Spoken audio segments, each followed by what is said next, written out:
I was in a conference one night, getting ready to speak. It was a jammed out conference Friday night.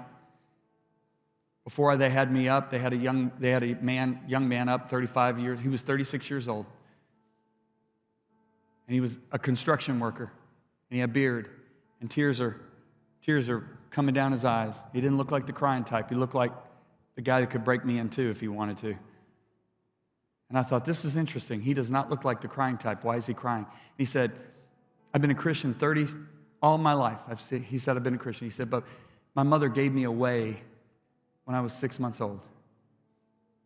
He said, I have held unforgiveness against her ever since. And he said, all my life, the presence of God, I've watched people get touched by the presence of God.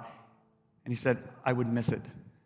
He said, I have never felt the presence of God in 36 years, even though I've been a believer. He said, then somebody gave me the book, The Bait of Satan, a couple of weeks ago. He said, I read the entire book in 2 days, and I realized I held unforgiveness against my mother. I called her and talked to her for the second time in 36 years. I said, Mom, I've held unforgiveness against you for giving me away 36 years ago. She started crying. She said, I've hated myself for 36 years for giving you away. She forgave herself. He forgave her. And this is where the story gets good. Now the tears are dropping off his beard onto his shirt.